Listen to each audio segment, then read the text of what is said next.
Victoria Casado Aguilar, de ser la moderadora. Victoria Casado es egresada de la licenciatura en Restauración de Bienes Muebles por la Escuela Nacional de Conservación, Restauración y Museografía, es decir, por esta escuela. Trabaja como restauradora en el Laboratorio de Conservación de la Biblioteca, como restauradora en el Laboratorio de Conservación de la Biblioteca Nacional de Antropología e Historia, y posteriormente, como jefe responsable del mismo laboratorio, participó en el proyecto también especial del INCRIM, de la restauración del documento Carta Sincronológica de Estudio Universal, y actualmente es profesora del Seminario Taller de Restauración de Documentos Bibliográficos en Papel, y participa en el cuerpo académico, investigación sobre materiales celulósicos y su restauración de esta escuela. Gracias.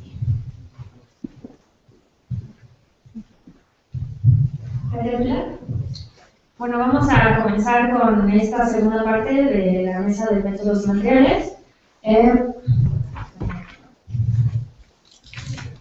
La primera ponencia de esta segunda parte se titula Carta de Amor, metodología de limpieza con gel de agarrosa, por la restauradora Beatriz Aguilar Sánchez y el maestro César Rodrigo Montero Martínez.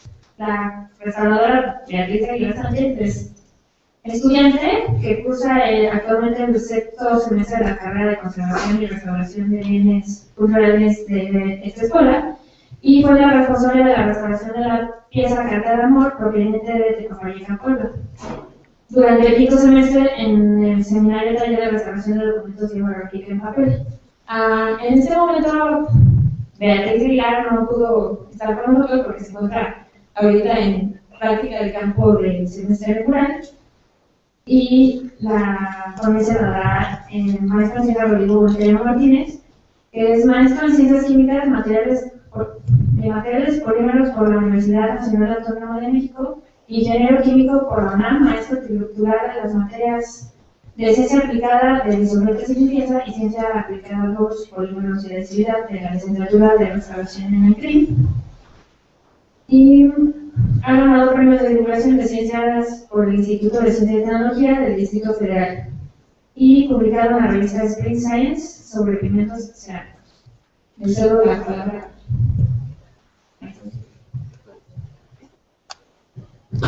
Hola a todos, muy buenas tardes.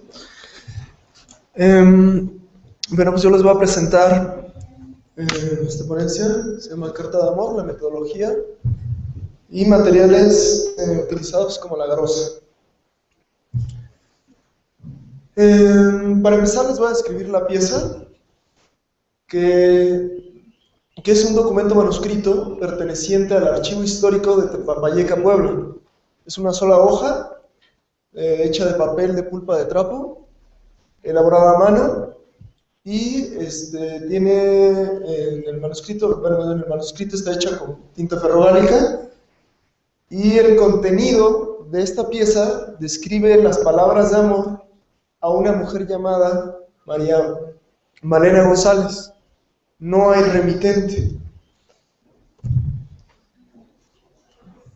Esta pieza está fragmentada en 4 módulos, tiene abrasión, hay pérdida del escrito, hay amarillamiento, hay grasa, también tenía tierra y polvo, así como oxidación del papel.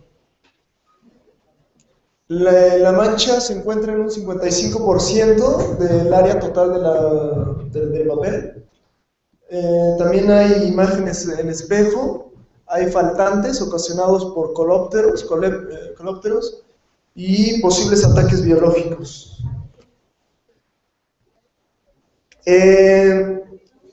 Tomando en cuenta cómo estaba esta carta, necesitábamos la remoción de la sustancia grasa sin abrasionar la misma. Necesitábamos una acción localizada, sin movimientos en la metodología que pudiese fragmentar más la carta, penetración del disolvente en el soporte sin generar manchas o halos, y extracción de amarillamiento por probable oxidación de la celulosa. Para empezar, se utilizó goma Stadler y se utilizó inmersión en agua, 40 grados centígrados, utilizando nonilfenol, canazol NF1000, con las desventajas de que la goma Stadler generaba abrasión y pérdida del material de papel. Con la inmersión, también la desventaja es que por los movimientos se generaron ahí dos pequeños fragmentos adicionales a los que ya estaban. Entonces se diseñó la metodología de la limpieza, que es el menester de esta ponencia. Entonces, lo primero que se hizo fue una selección de la metodología. Se hicieron pruebas de afinidad de materiales de limpieza, la mancha desconocida. Se hicieron pruebas de limpieza y luego se hizo una formulación.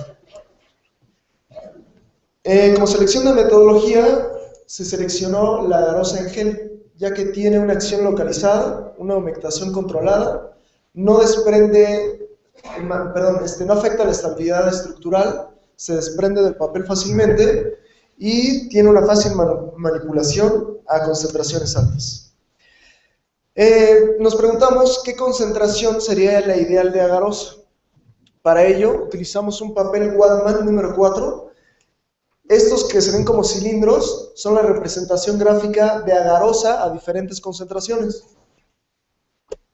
Entonces, se trabajaron con 4 concentraciones. Al 0.6% de agarosa en agua, al 1%, al 2.1% y al 4%. Se vio que al 0.6% en masa de agarosa en agua, las características de este gel eran de difícil manejo.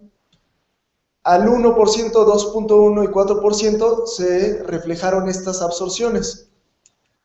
Se puede ver que al 4% ya el área de absorción es mínima, es decir, ponemos el gel de agarosa en nuestro papel Whatman y el agua que absorbe el papel Whatman es muy controlado, es decir, tenemos una acción muy localizada. Se decidió hacer una mezcla de agarosa al 4.4%, o sea, todavía sobrada, con nonilfenol, y se realizó una prueba con un área menor al 5% del total de la pieza. Se obtuvieron buenos resultados con esta prueba, por lo que se hizo la gelatina para todo el papel y se dejó por 3 días. Aquí podemos ver el papel al inicio con la agarosa y la agarosa como ya absorbió todo bastante de las manchas, de las grasas y amarillamientos. Sin embargo, se quitó al 3er día, puesto que se generaban agentes biológicos, es decir, esto es un medio de cultivo.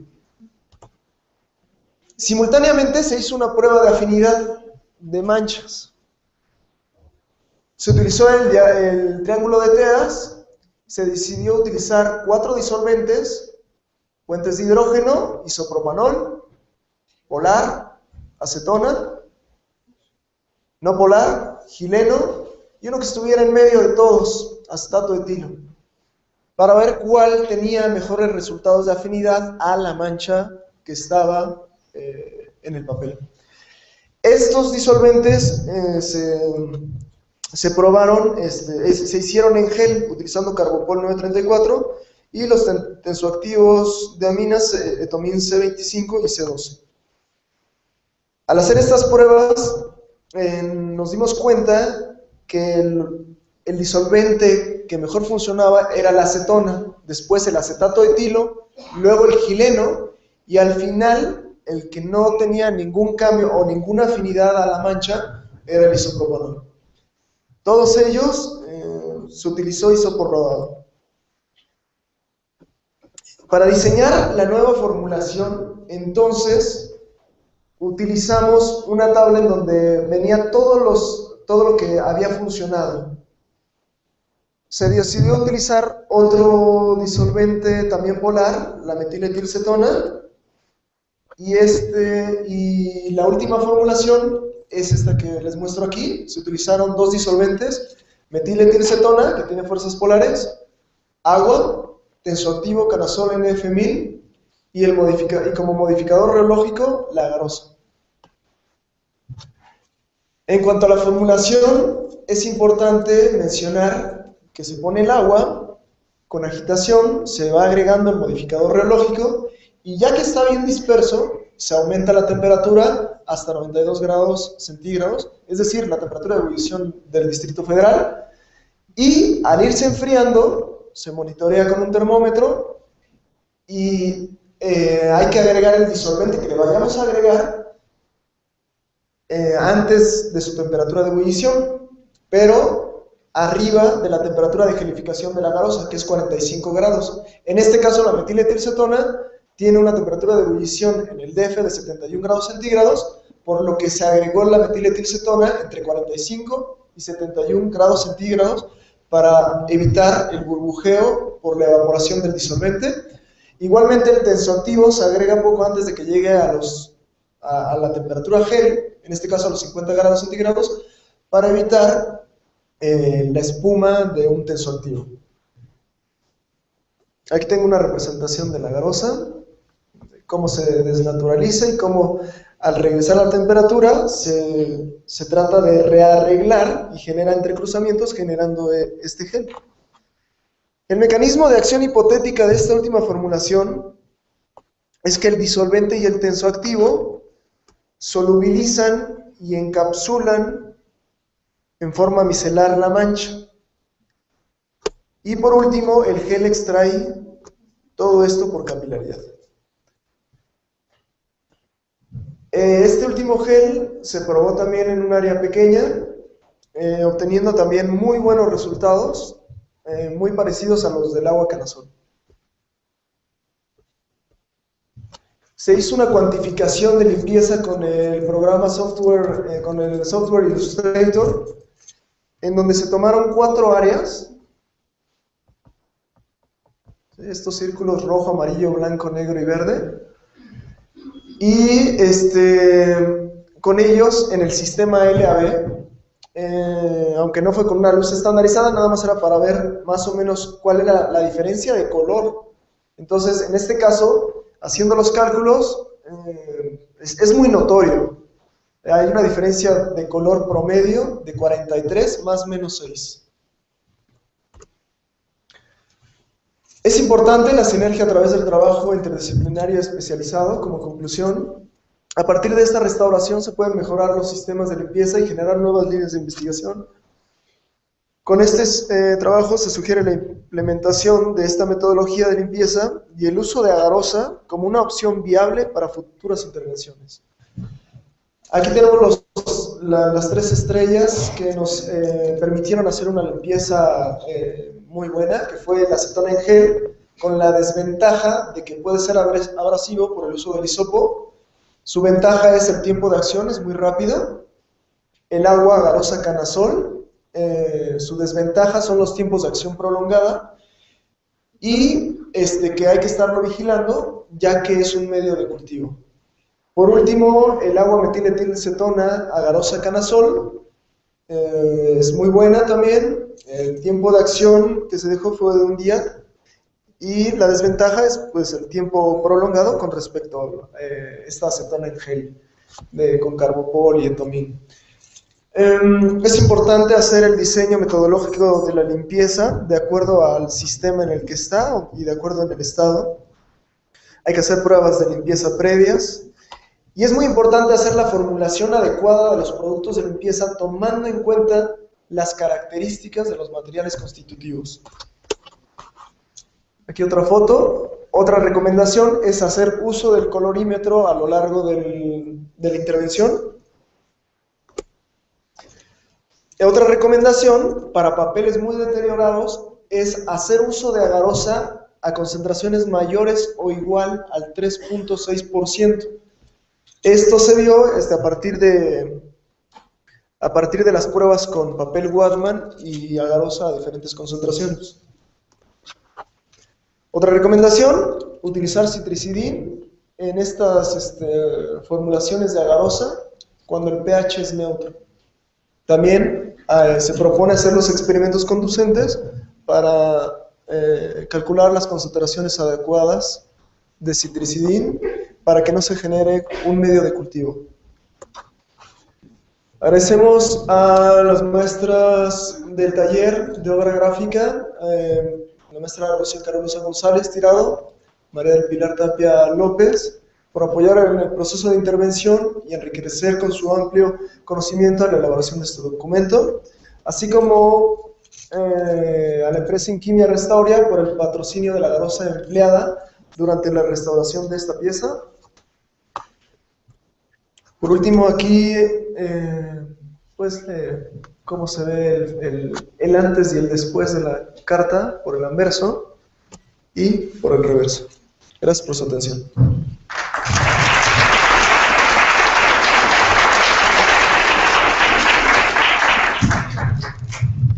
Muchas gracias, Rodrigo, por la presentación. Vamos a abrir entonces una sesión de preguntas.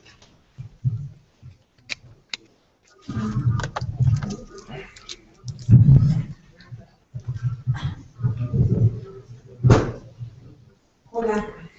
Bueno, mi duda es, ¿qué tantos residuos de agarosa pueden quedar en el documento? Si notaron que después de usar el gel pudiera quedar algún residuo, que como bien dijiste es un medio de cultivo que se pudiera quedar, o si hacen una limpieza después de usar el gel para tratar de eliminar esos residuos probables. Sí se hace una limpieza, después de la gelatina. Hay estudios en otros bienes culturales donde se utiliza agarosa y se ve qué cantidad ha dejado. En este caso, no se hizo el seguimiento, es importante, pero lo que sí se sabe es que deja menos rastro que un carbopol, por ejemplo, que es muy utilizado, que es un ácido poliacrílico. ¿Queda contestado? Sí.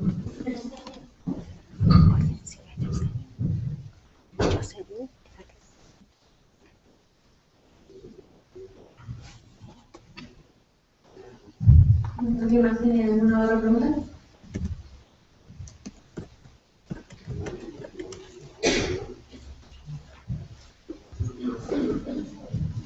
Pues, una vez más, muchas gracias a Rodrigo Montero por la presentación.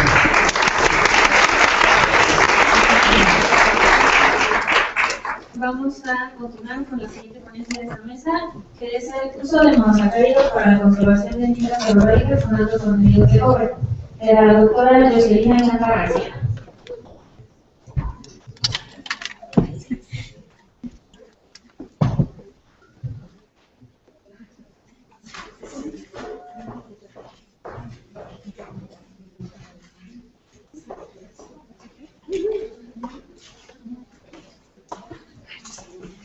Muy bien, muchas gracias. Lo que te presentan. A ver, igual, para que se me dan ganas de cantar, cante. Voy a presentar a la doctora Jocelina. Se graduó en el doctorado de Ciencias Químicas de la UNAM con trabajo en química inorgánica, impulsada por su interés en el patrimonio cultural. Inició su carrera profesional con estudios de consistencias y diferentes quelantes para el papel. Quelatantes.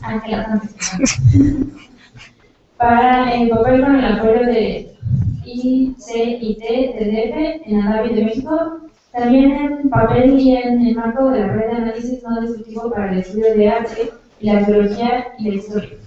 Ha estudiado diversos documentos históricos que incluyen citas ferroviarias en México. Actualmente realiza una estancia postdoctoral en la Universidad Johns Hopkins en el presente proyecto. Gracias. Oye, de veras. Bueno, pues gracias. ¿Sí me oyen? Ok. Bueno, como bien dijo Victoria, pues les voy a presentar lo que estoy haciendo en Hopkins. Y como no sé qué tan heterogéneo sea el auditorio, decidí irme muy atrás de las tintas ferrogálicas, que básicamente, me imagino que la mayoría de la gente sabe, aquí en este auditorio, que son las de uso más común en el mundo occidental, que se utilizaron a partir del siglo III y su último registro fue en Alemania en la década de 1970, y que entre sus maravillas es que eran indelebles, se secaban rápido a diferencia de la tinta china, por ejemplo, y eran económicas. Uno de los motivos por los cuales estas tintas eran económicas es que las podían preparar con los materiales que tenían en su patio, lo cual amablemente nos trae muchos problemas a ustedes conservadores y nosotros los que estamos de este lado, Pero bueno, básicamente, sus ingredientes son agua o algún líquido. Piensen en el líquido que se les ocurra y seguramente habrá una tinta con ese líquido. Goma, ya exacto, ya se ríen. Goma arábiga, agallas y vitriolo. Quienes no sepan lo que son las agallas, alguna conservadora que me cae muy bien, alguna vez dio el análogo dijo que cuando un insecto llega a picar a un árbol, pues de buena onda, el árbol, en lugar de atacarlo, le hace como una casita. Esa casita es una agalla. Y el vitriolo ahorita lo voy a retomar, pero tienen un poco de lo que se les ocurra, y literal de lo que se les ocurra. Ahora, respecto a las agallas nos interesa que tienen taninos, que es una familia química. Lo lamento, la introducción va a ser muy larga, pero prometo llegar al punto. Es una familia que en este momento me va a interesar que recuerden que tienen ácido gálico, ¿ok? Y el otro es el vitriolo, que puede ser, se tienen los registros históricos de que era vitriolo blanco, sulfato de zinc, o azul o verde. Los métodos de extracción históricos, entre otros, era la extracción directa, y les tengo esta fotito porque... ¿Hay apuntador? No. Ok, porque en esta... gracias, pero igual con el punto. ¿Sí? Ok. Bueno, les tengo esta foto porque si era por extracción directa, aquí vemos que hay vitriolo verde. Bueno, la beta grandota es vitriolo verde, y en el círculo les pongo vitriolo azul, que nos va a interesar como uno de los contaminantes. Vamos a verlo un poquito más adelante. Pero básicamente, ¿qué son las tintas ferrogálicas que todos ustedes, o la mayoría de ustedes, han alguna vez visto en la vida? Químicamente, lo siento, son el resultado de la mezcla, el resultado de la mezcla de reacción entre sulfato de hierro 2 y ácido gálico. Para los cuates, vitriolo y taninos, ¿ok? A la fecha, o al menos hasta abril de este año, todavía se estaban peleando respecto a cuál era la fórmula de las tintas ferrogálicas. Esta que les presento es la de Krekel, y actualmente es la más aceptada y es pues la que vamos a utilizar. Dicen que estos compuestos negros únicamente ocurrían después de un proceso de oxidación. Decidí hacerles este video para que vieran que no necesariamente pasa. En este video tengo una mezcla de sulfato de hierro con el aglutinante, y lo que le estoy poniendo es sulfato de hierro 2, ¿ok? Entonces, como pueden ver, las pintaban desde el principio. Entonces, todo aquello que le echaban después, pues se lo echaban porque les gustaba más el color. ¿Y qué es lo que pasa para ya ustedes conservadores, restauradores? Lo que pasa es que los productos de reacción, uno de ellos es el ácido sulfúrico, que como se imaginarán, cuando se lo avientan a la celulosa es mala idea. Hay exceso de hierro 2 porque las reacciones no eran 1 a 1, no eran estequiométricas, porque obviamente no había reactivos en botecito que dijeran purísimo. Lo que pasa otra cosa que pasa es la degradación natural de la celulosa. La celulosa, por su naturaleza, se degrada, se autooxida, tiene reacciones de hidrólisis ácida de manera natural. Y la presencia de otros iones metálicos, en parte porque los iones metálicos están como parte de las recetas y eso. Me voy a centrar en cobre porque ese es el título y es para lo que me están pagando. Y porque hay muchos otros factores más. Lo que pasa es hidrólisis y reacciones vía radicales libres. Me voy a detener muy brevemente en ambas porque no es tema de esta charla. Pero lo que pasa es, evidentemente, degradación. Se carbonizan, se transminan, se hacen agujeros. En una palabra, se corroen, ¿ok? Ese es el término general para quienes no son familiares con esta terminología. Las alternativas en la actualidad son lavar con agua, desacidificar el fitato de calcio, que voy a retomar en la siguiente diapositiva, guardar en atmósferas especiales que pues ya vimos con el Acta de Independencia que es una chulada. Y la otra es sentarnos a llorar. ¿no? El fitato de calcio lo voy a retomar porque está cada vez en mayor boga y en buena medida es porque es un buen tratamiento. En mi opinión, es un tratamiento. Mi opinión no necesariamente es la buena, pero me parece un buen tratamiento. Y la manera en la cual funciona es que es un antioxidante porque forma anillos quelato con el exceso de iones de hierro 2. ¿Por qué nos interesa esto? Bueno, cuando forma anillos quelato, lo que está sucediendo es evitar reacciones subsecuentes del hierro 2 al hierro, del hierro 2 al hierro 3, porque cada vez que se oxida, libera un radical hidroxilo. Esto es sumamente reactivo. Si recuerdan en una otra diapositiva, vimos que parte de los procesos de degradación son las reacciones de radicales, la autooxidación de la celulosa. Imagínense que además le están poniendo un factor externo muy rápido. Esa es otra, porque las reacciones radicales son súper rápidas. Imagínense que le están poniendo esto a su celulosa, pues por eso se corroen. Además, y por si fuera poco, otros iones, como el cobre, tienen la maravillosa capacidad de hacer este tipo de reacciones. A ellas se les denomina de pseudofenton.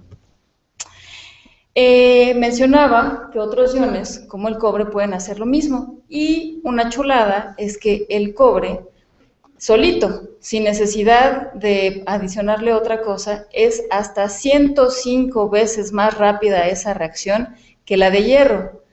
Y según Kolar, Stirlitz y colaboradores, que es también muy buen grupo de investigación, los quelatos de cobre con fitato, esos son todavía más rápidos que el cobre solito. Entonces, pues cuando tenemos cobre en cantidades generosas, está contraindicado. Punto y aparte, lo que deseo de este tratamiento del que les voy a hablar eventualmente es evidentemente que detenga la degradación, que mantenga la apariencia del metal, que sea rápido, porque quienes son fitateros recordarán que es un tratamiento muy, muy largo, que mejore las propiedades físicas del metal, de ser posible, que sea un pH máximo de 8, porque después de este pH las tintas son muy inestables, y que sea selectivo hacia el cobre. Y otra, porque nos caen muy bien, es que sea seguro para ustedes y en la medida de lo posible amigable con el ambiente. Una otra cosa que se desea es que sea económico. Si asistieron a la anterior sesión, recordarán que el Archivo General de la Nación, que es no tan modesto, son nada más 52 kilómetros y según las fuentes equivale a subir más de 10 veces el Popo. O sea, es un gran archivo que tiene un gran porcentaje de tintas ferrogálicas. Y así es en todo el mundo. Les puedo decir que también en Estados Unidos se quejan de la falta de recursos.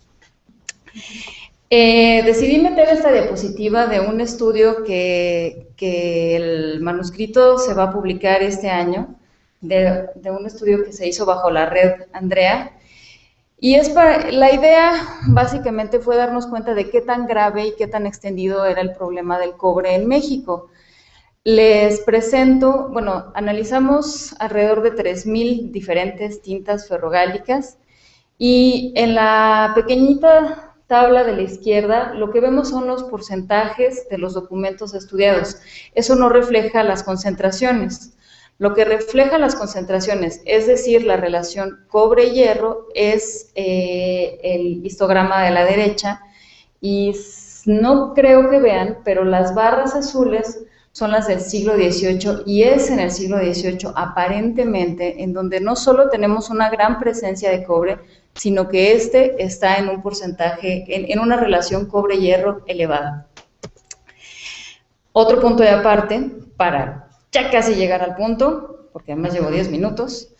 Los monosacáridos, por si les interesa, son azúcares simples que pueden ser o cíclicos como el de la izquierda o lineales como el de la derecha. Contienen de 3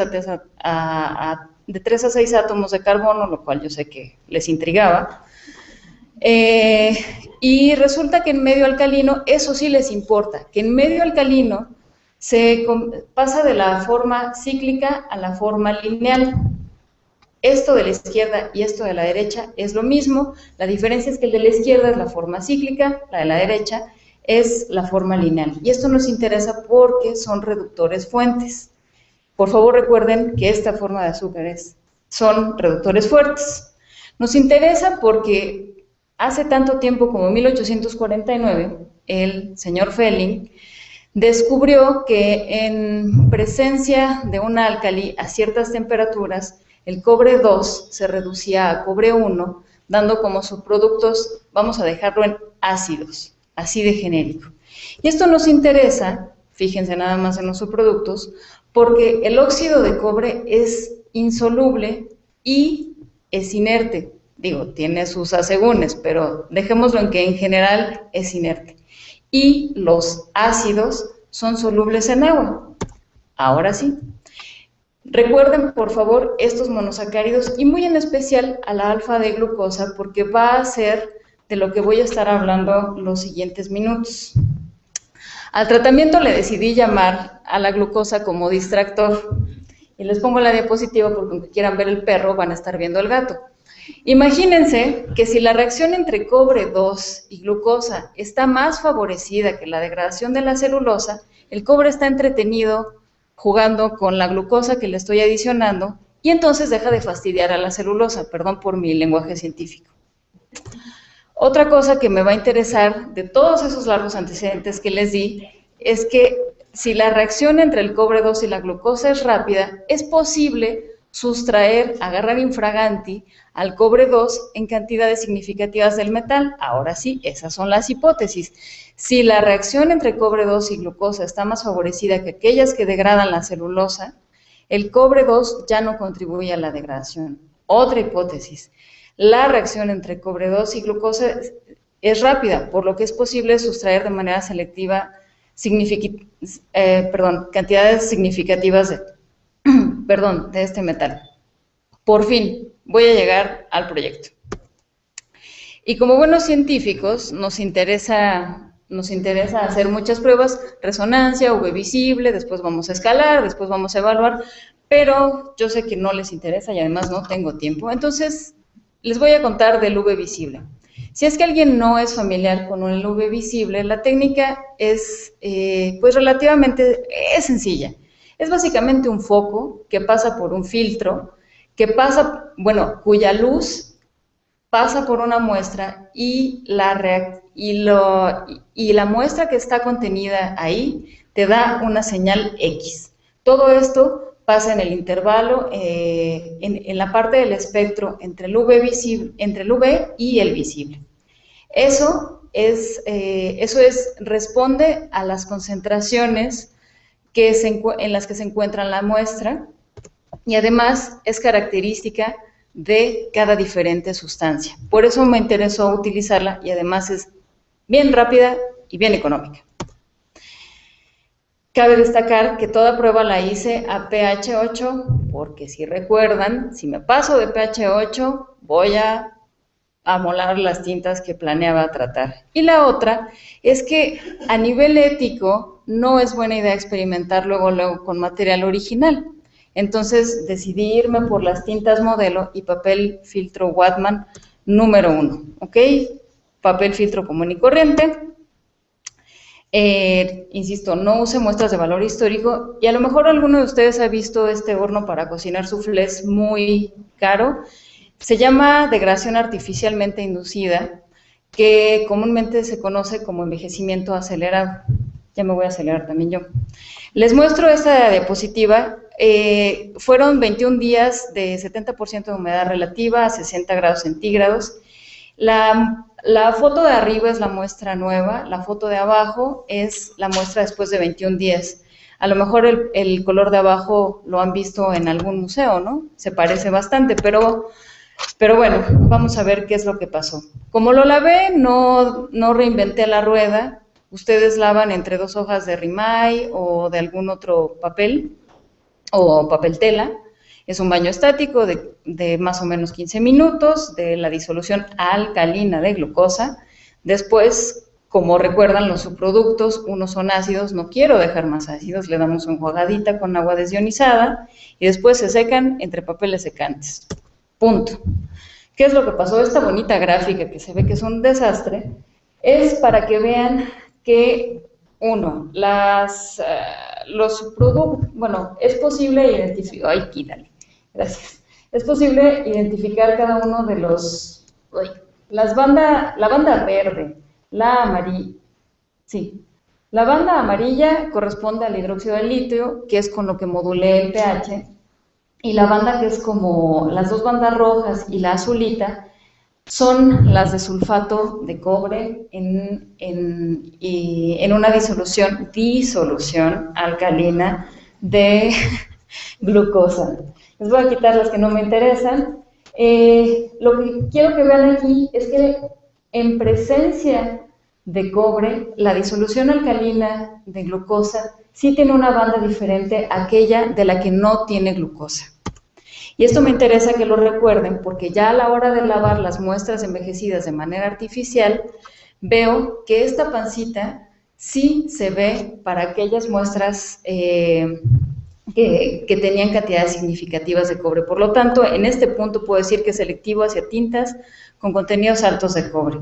¿Cómo se ve? Bueno, la muestra de hasta arriba es la nueva, la de en medio es la muestra después de 35 días, es decir, 21 días más 14 de envejecimiento acelerado, y la muestra de abajo es la que después de 21 días se trató y luego se envejeció durante 14 días, es decir, en total 35, como, bueno, imagino que se ve el color similar, pero como no confío en el ojo humano, pues me fui a colorimetría, que es algo de uso relativamente común en este ámbito, y primero me centro, ya voy. Primero me centro en que la glucosa, las muestras tratadas con 70% de concentración de cobre son más, no difieren tanto de aquellas que se trataron con glucosa y todas están más o menos en la misma zona del colorímetro. Por lo tanto, el color no cambia tanto, cosa que sí cambia sus propiedades mecánicas.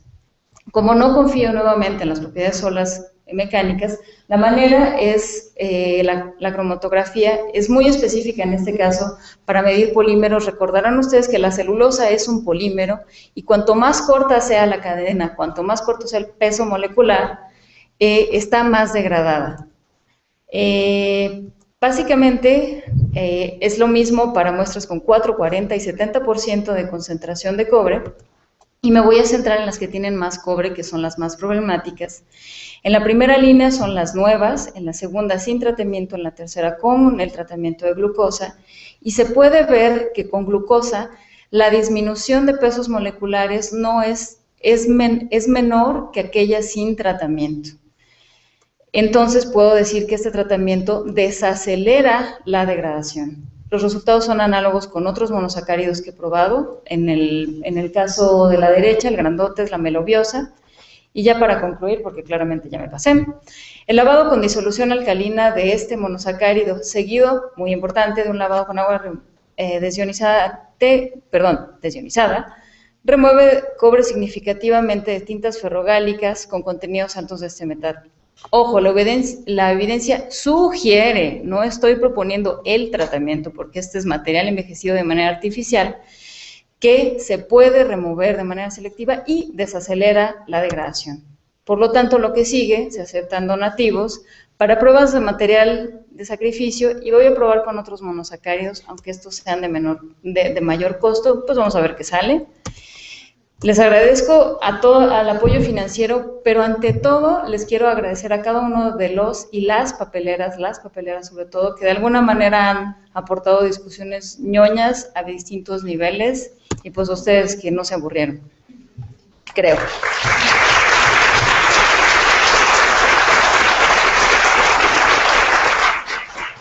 Muchas gracias, Jocelyn. ¿Podemos abrir la sesión para 2 preguntas? Permiso.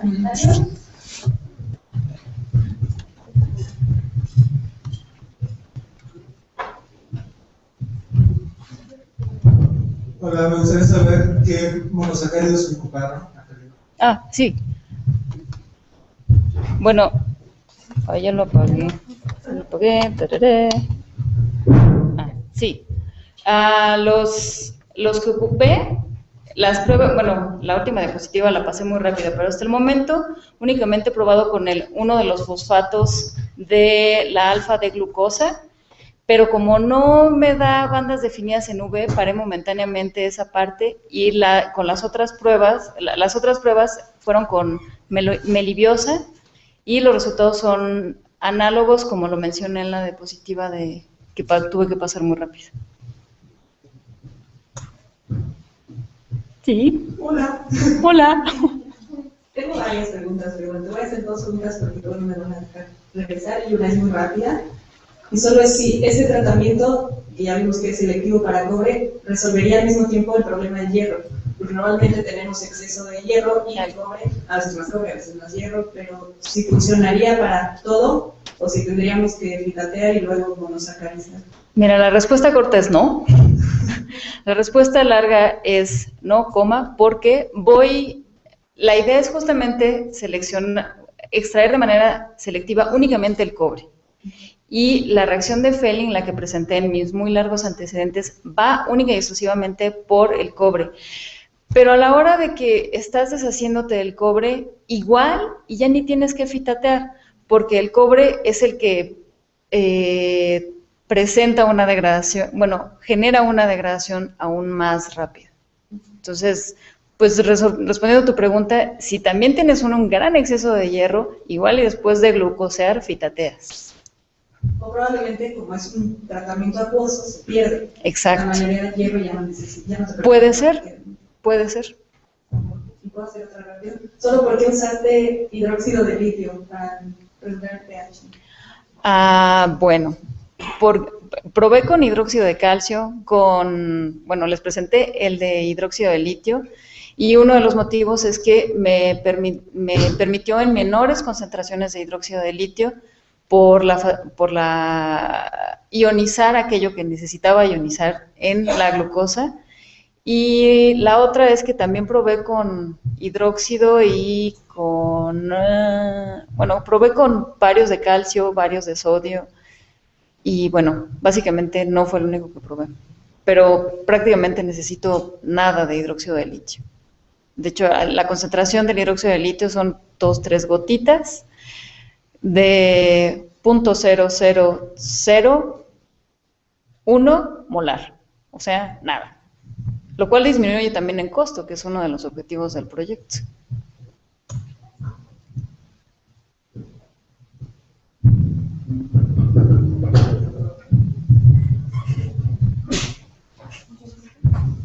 Me preguntaba sobre, vi que pusiste el MW, el peso molecular, promedio en peso, vi que estaban muy parecidos.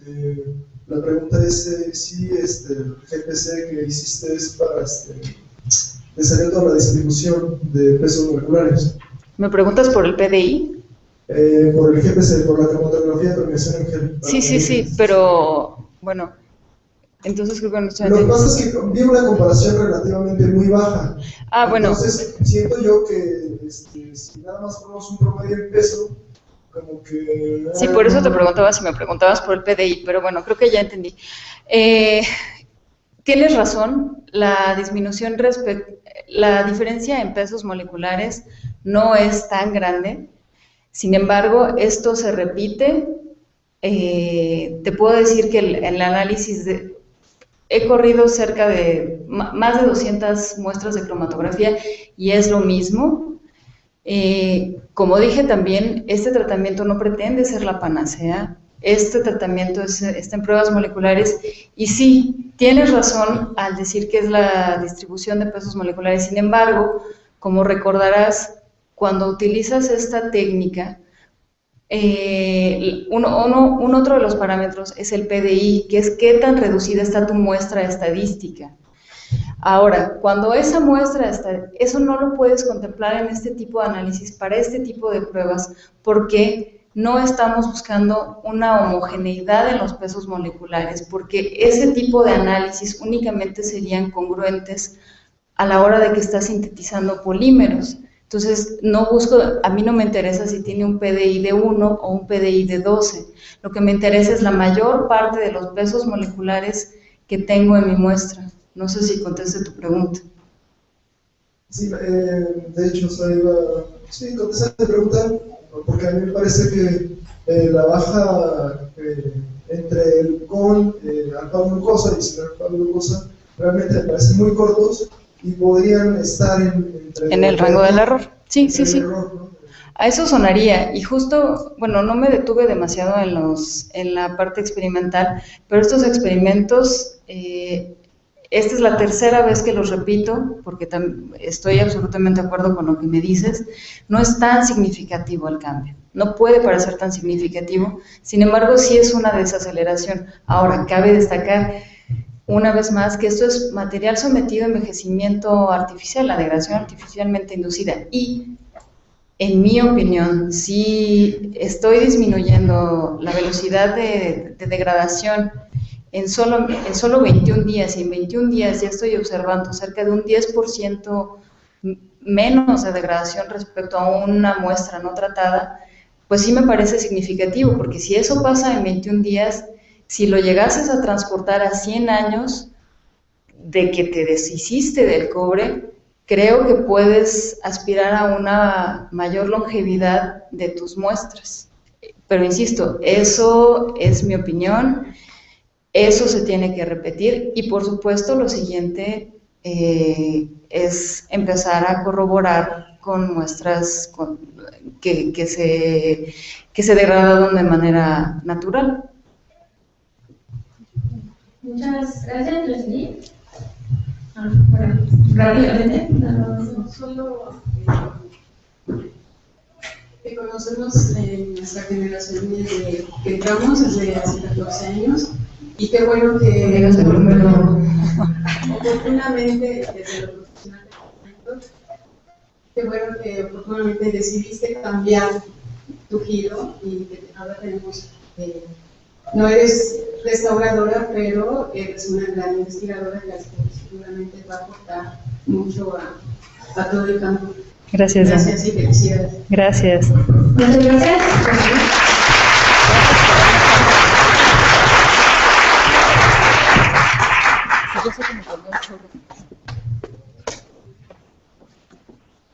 La siguiente ponencia de esta mesa es aproximación a un método de adhesión de emulsión de gelatina desprendida en los negativos sobre vidrio de la Fototeca del Archivo General de la Nación por Nadine Berger.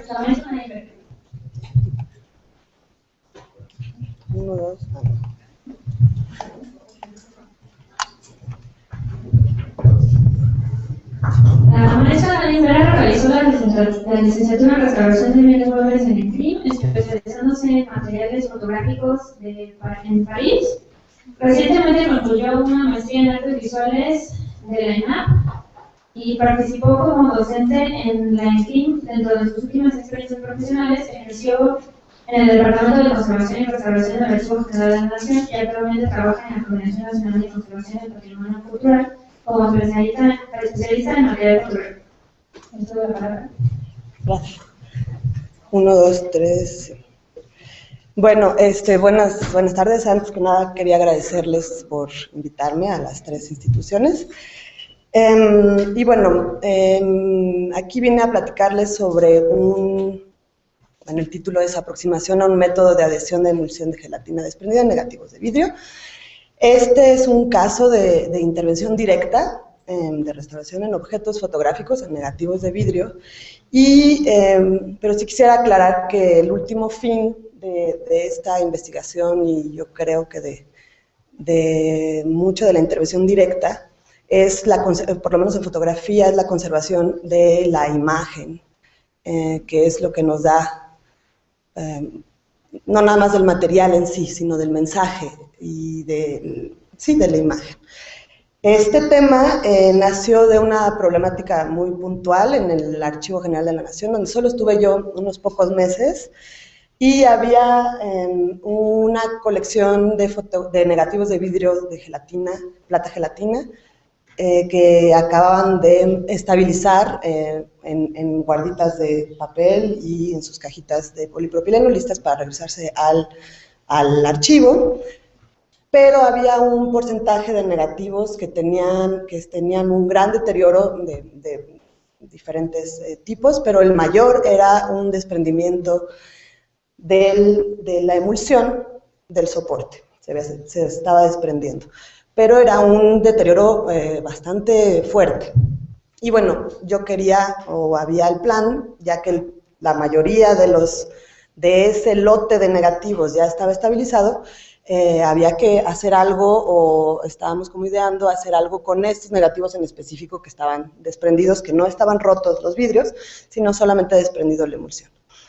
Y bueno, yo conocía una técnica que era con adhesivo en gel para volver a pegar la emulsión, pero también sabía que este método traía otros problemas en la emulsión, ya que la mayoría de los adhesivos que se utilizaban comúnmente eran de base agua, entonces traían demasiada humedad a la emulsión, y la emulsión, que es de gelatina con mucha agua, crece y se arruga, etc. Y entonces también me interesa muchísimo este nuevo material, entre comillas, de Clucel, el famoso Clucel G que vimos en las otras presentaciones, que la gran ventaja de ese material es que se disuelve tanto en agua como en alcohol. Y el alcohol trae mucho menos agua. También todo salió por el laminado que se hace con el que les presentó Alejandra, donde se prepara el papel japonés con Clucel G para aprovechar la característica de que se reactiva con alcohol y sin agua. Y pues uno cuando prepara el papel japonés, el Clucel G que sobra en los bordes forma una pequeña película que es totalmente desprendible del mylar o de donde se prepare. Y entonces, en vez de empezar a intervenir estas fotografías, decidí ponerme a investigar un poquito más si alguien más había utilizado las películas secas para pegar emulsiones de gelatina como esta, tratando de aportar lo mínimo de agua posible.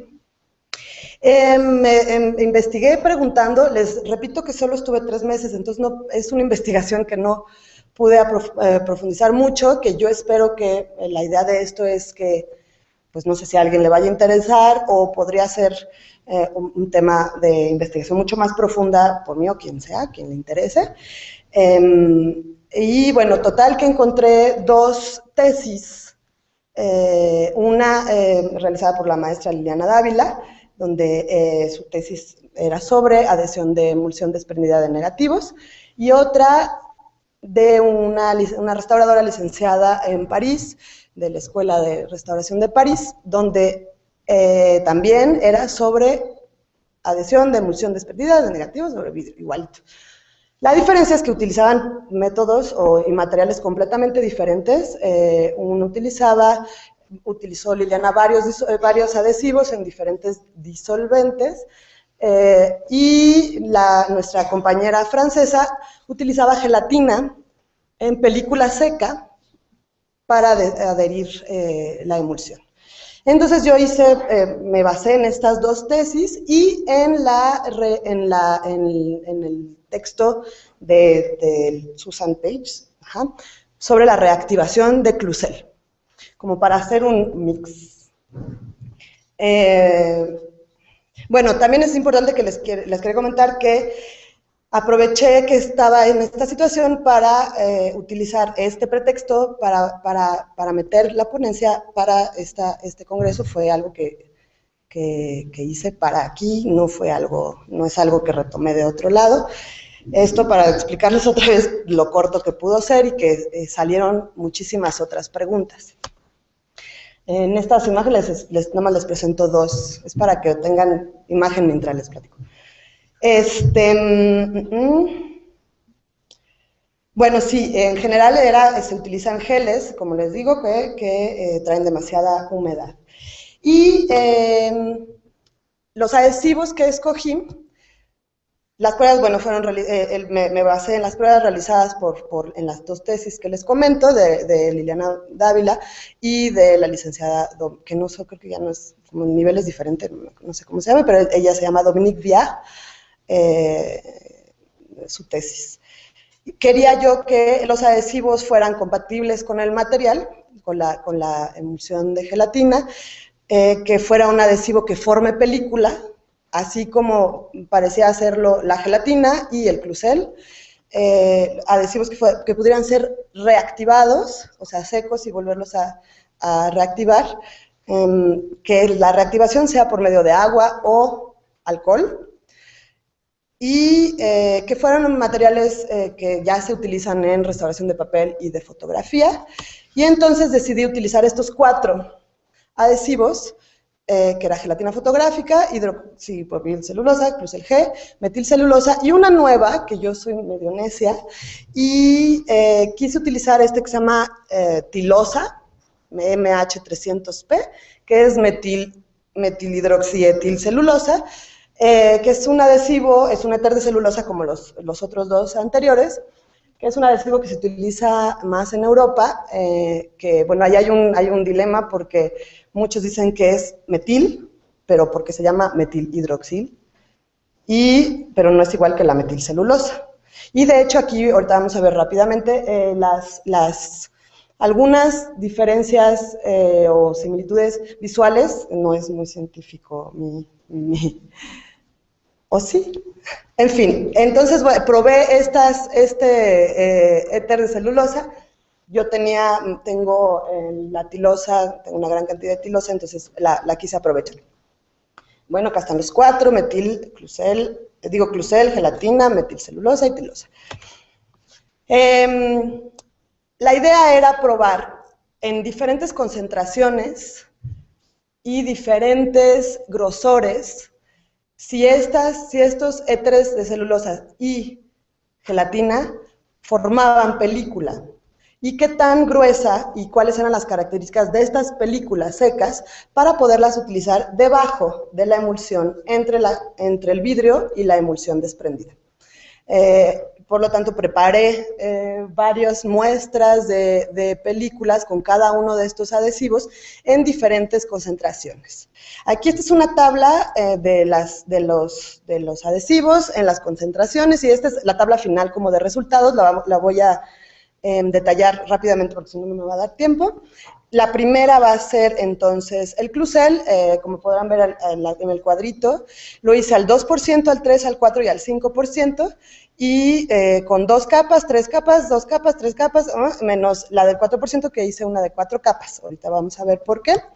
Estos son los resultados de las peliculitas en cada una de ellas, en 2 capas, 3 capas, en 2%, 3%, todo así. Y más o menos les quise poner esto para que vean la capacidad de este Clucel, por lo menos en formar una película seca, que se puede manipular sin agua, por lo menos en este estado, ¿no? Y cada una, obviamente, entre más sea el porcentaje y más capas tenga, va a ser una película mucho más gruesa, y con diferentes características. En este caso hice, a diferencia de las... Sí, estoy en el Clucel. A diferencia de otro de los otros adhesivos que utilicé, tuve que hacer al 5%, porque resultaba que al 2% no se hacía capa. O sea, no era imposible desprenderlo del mylar que utilicé, entonces acabé haciendo un porcentaje más, que fue el de 5%, para lograr el último que está abajo, que es una peliculita. No quiere decir que esta sea la que mejor funciona para lo que voy a hacer. Lo bueno de o sea, acabó siendo otro material más que podríamos explotar de alguna manera para cualquier otro tipo de intervención. Luego hice lo mismo para la gelatina, que pasaba lo mismo, al 2% y casi 3%, era 2 y 3% no formaba capa, o sea, era imposible, se hacía polvito. Entonces tuve que hacer un porcentaje más elevado, al 5%. Aquí están, los 3 primeros no formaban capa, y a partir del tercero sí formaba capa, pero no se podría desprender, o si se podía, o se necesitaba teflón. Obviamente, si estuviéramos en un lugar con todas las posibilidades, hubiéramos usado mylar con teflón, bien bonito, que no es muy fácil de conseguir. Resulta que también existen unas unos aparatos ¿cómo se diría? Aplican el adhesivo homogéneamente con una maquinita para que el grosor sea perfecto en toda, bueno, en el AGN no existe, entonces lo hicimos con brochita normal. Al 4%, y bueno, si se fijan, el 4% con 4 capas ya empieza a hacer burbujas. También pueden ser problemas de aplicación, ¿no? Puede ser que mi mano, o al secado, o ese día hizo mucho calor, o mucho frío y no se secó, porque entre cada capa hay que dejar secar. Al 5%, y lo mismo para el metilcelulosa. ¿Todavía tengo tiempo? Sí, ¿verdad? Metilcelulosa, pero en este caso, si se fijan, ya está el 4%. Sí, ya la metil hace capa desde el 2%, de hecho, desde antes. Muy rápido, lo mismo para cada una de estas. Y finalmente, lo mismo para la tilosa, que parece muy parecida, o bueno, que es muy parecida a la metil, teóricamente, porque en Europa la utilizan como si fuera metilcelulosa. Sin embargo, yo logré ver que es un poco más opaca, no brilla tanto como la metilcelulosa, es un poco más granulosa, en fin, habría que hacer pruebas de verdad para ver por qué utilizan ese o no. Algo muy importante que noté es que en este nivel de la aproximación, es que la metilcelulosa en la hojita de Mylar encoge de una manera. Hagan de cuenta que encoge 5 milímetros de cada lado, y la tilosa no. Esto es importante, ya es una observación extra, porque pues quiere decir que a lo mejor nuestros laminados de pura metil, por eso se enrollan los papeles, porque encoge casi de 5 milímetros. En fin, la tilosa no. Tilosa, 4%, no se logra ver mucho, si se fijan en aquella, brilla un poco menos la película. Y bueno, estos fueron los resultados. Lo que está en verde son las películas que decidí utilizar para las pruebas que van a ver después, que me voy rápido porque si no lo bonito no se ve. Estas son las 16 placas que utilicé porque decidí utilizar cada una de las películas secas para cada placa de negativo con emulsión desprendida. Todas son de plata, de bromuro, de plata gelatina, sin barniz, muy importante, no están barnizadas.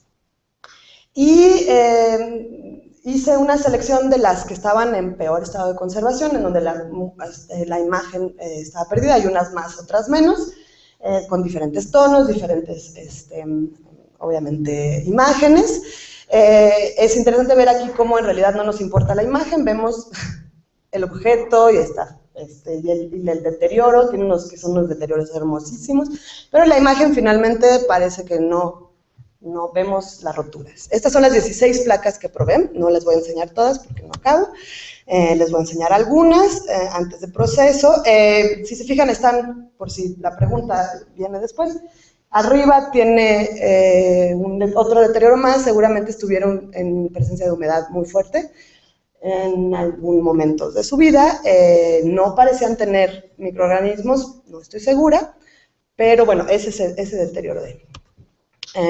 Aquí vemos otra, esta es otra, y otra más, y así son 16. Y bueno, ahora viene el método de aplicación.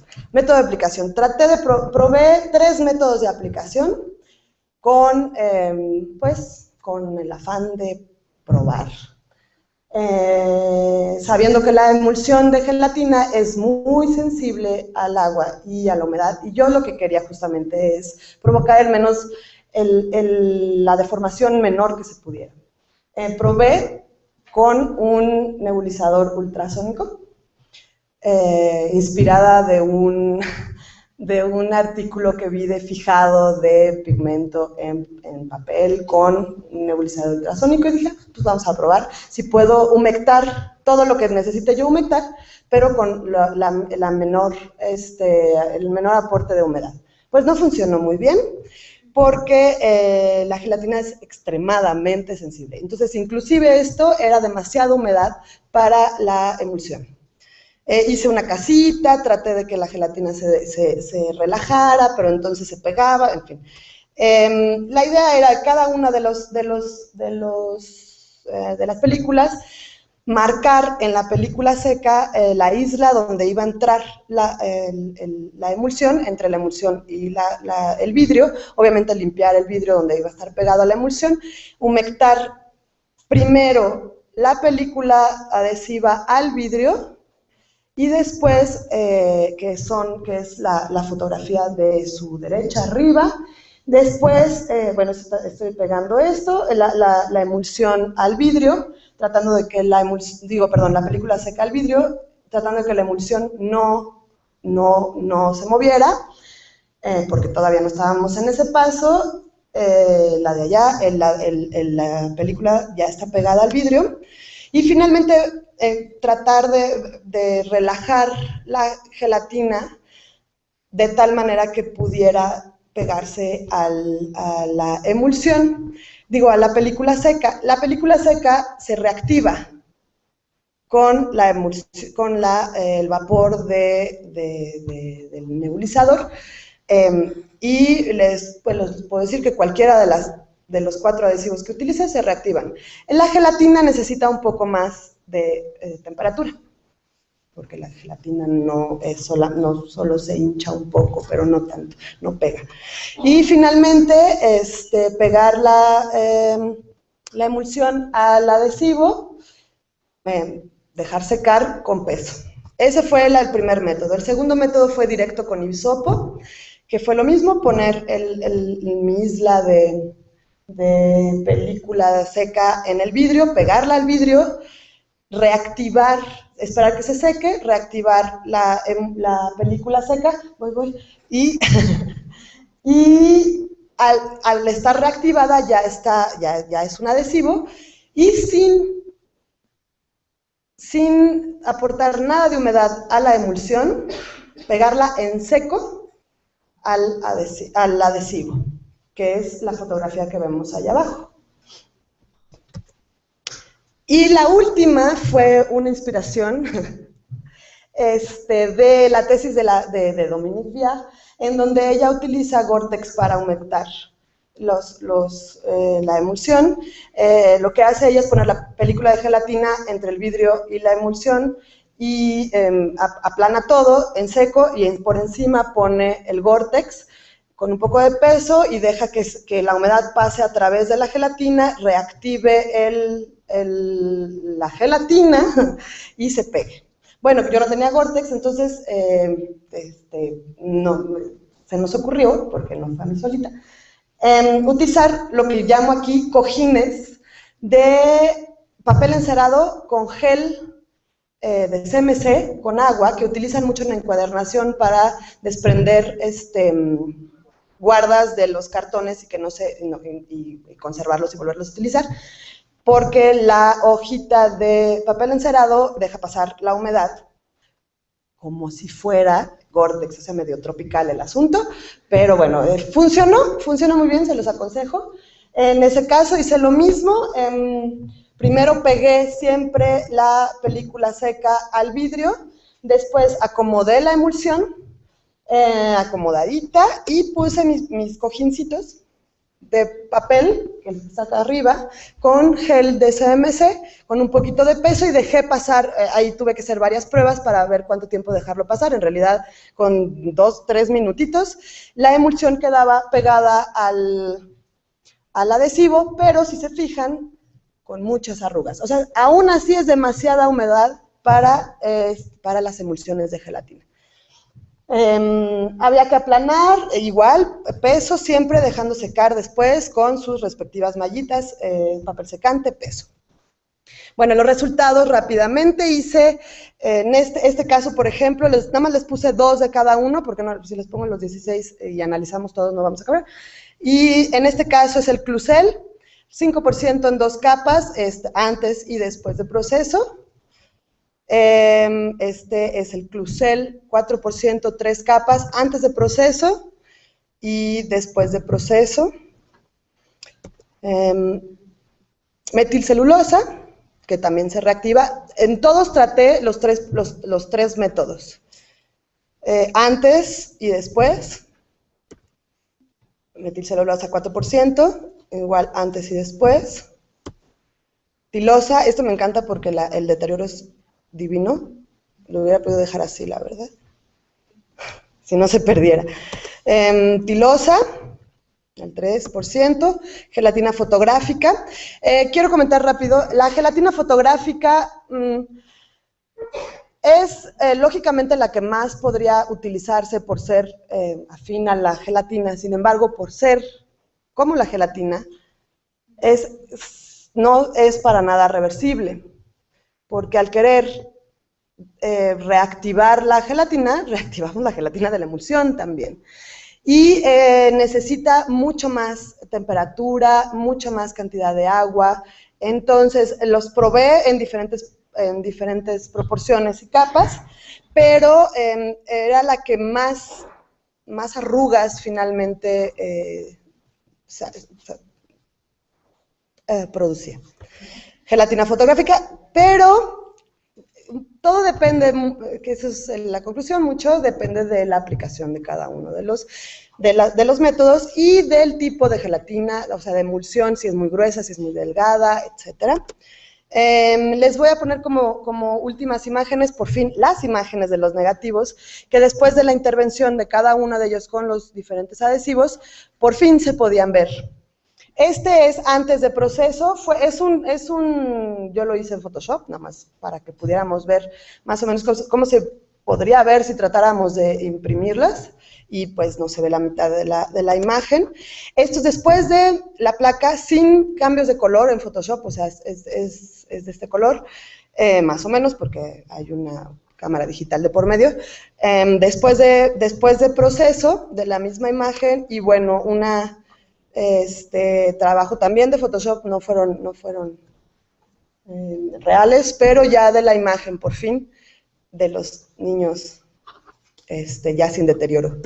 Esta es otra de ellas, que es una de las que más me gustan porque efectivamente la imagen era invisible, el deterioro era muy fuerte porque la emulsión no nada más está desprendida, sino que está completamente deformada, lo que explicaría las arrugas que se ven en la emulsión una vez adheridas.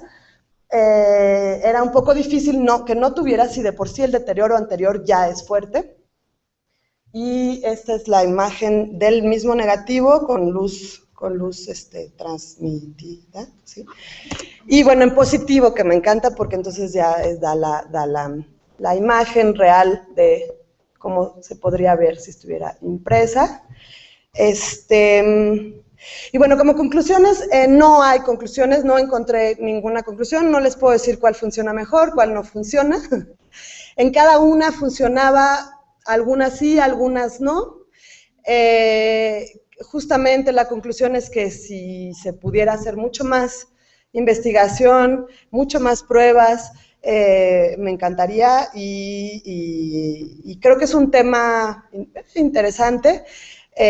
Insisto en esta recuperación de la imagen y del mensaje y no ver forzosamente la restauración y la intervención como algo técnico y donde no podamos darle la importancia a la conservación.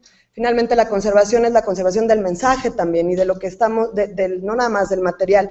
Y en este caso la intervención conserva y recupera la imagen, que es una de las importancias de la fotografía. Muchas gracias, seguramente tengo más cosas, pero ya no las voy a decir.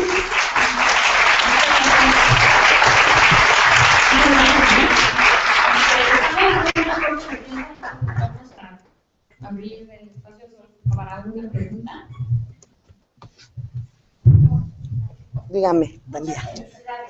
Me encantó el trabajo, yo no es mi especialidad, pero yo creo que, o sea, eso que decías que no hay resultados, sí, claro que tienes resultados y son muy enriquecedores para el poco tiempo que tuviste para hacer la investigación. Yo creo que, o sea, las imágenes finales están diciendo, ¿no?, que lo que habría que hacer es quizás como sistematizar, ¿no?, las pruebas que hiciste, los materiales, y encontrar como formas de evaluar para encontrar cuáles son los materiales que están funcionando mucho mejor y que te permiten controlar, ¿no?, el tema de la humedad, el de las burbujas. Pero yo creo que es un trabajo que queda allí muy interesante, que hay que darle seguimiento. Muchas gracias. Muchas gracias.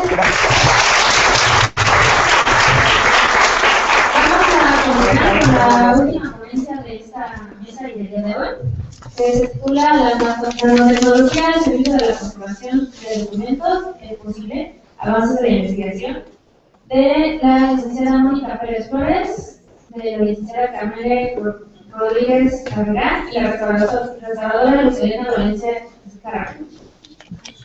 Gracias. ¿Sí saben su nombre? Sí. No, Mónica. ¿De ella no va a estar? No. La licenciada Mónica Pérez Flores es egresada de la ENRI.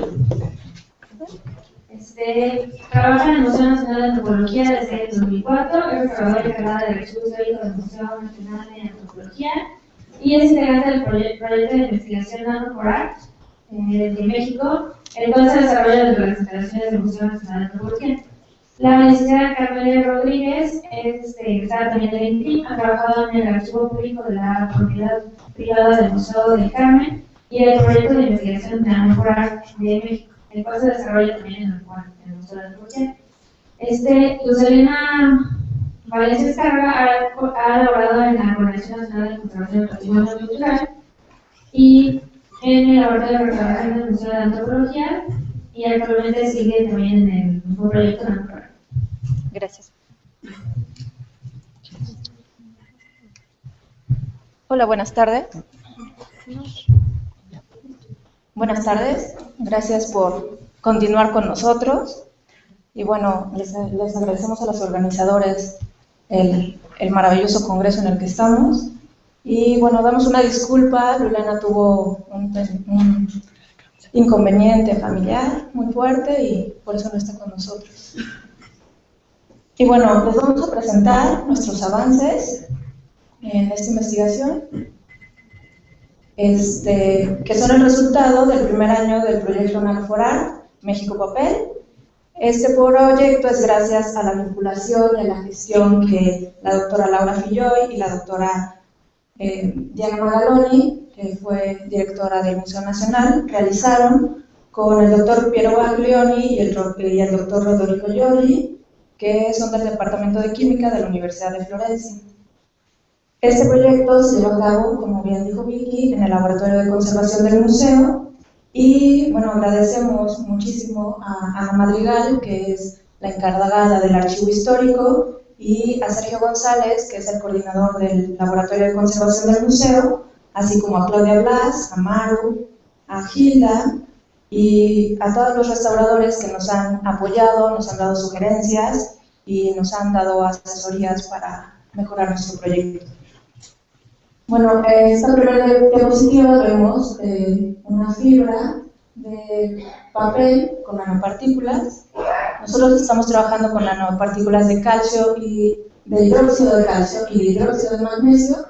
Los puntitos blancos son las nanopartículas que están adheridas, no están adheridas, están simplemente colocadas en la fibra por energías electrostáticas y bueno, tienen estas dimensiones de 160 a 380 nanómetros. Y bueno, el objetivo del proyecto es evaluar las metodologías de aplicación de estas nanopartículas para ajustar el pH ácido de los documentos a un pH neutro y eliminar adhesivos con microemulsiones. Para ello seleccionamos 4 documentos del archivo histórico del museo, 2 que son muy similares a la foto que vemos arriba, que están muy oxidados y tienen un pH ácido, y los otros 2 que, aunque en apariencia, porque no tienen un color amarillo, tienen un color blanco, muy ligero amarillo, también cuentan con un pH ácido. Y bueno, antes de hacer cualquier aplicación de las nanopartículas, lo que nosotros hicimos fue seleccionar 24 documentos de descarte y folletos y hojas viejas también de descarte para utilizarlas en pruebas de resistencia mecánica. Los estudios previos que hicimos fue la medición de pH y nos ceñimos a la norma TAPI 529 y con esto obtuvimos que estos documentos tenían un pH ácido entre 3 y 5. Como pueden ver, es un pHímetro de contacto en el que tenemos que humectar el documento por 5 minutos con agua destilada y después realizar la medición. La medición se tiene que hacer en húmedo siempre. Si se acaba la humedad, el pHímetro empieza a descontrolarse y bueno, esto es muy importante mencionarlo porque lo vamos a retomar en las conclusiones.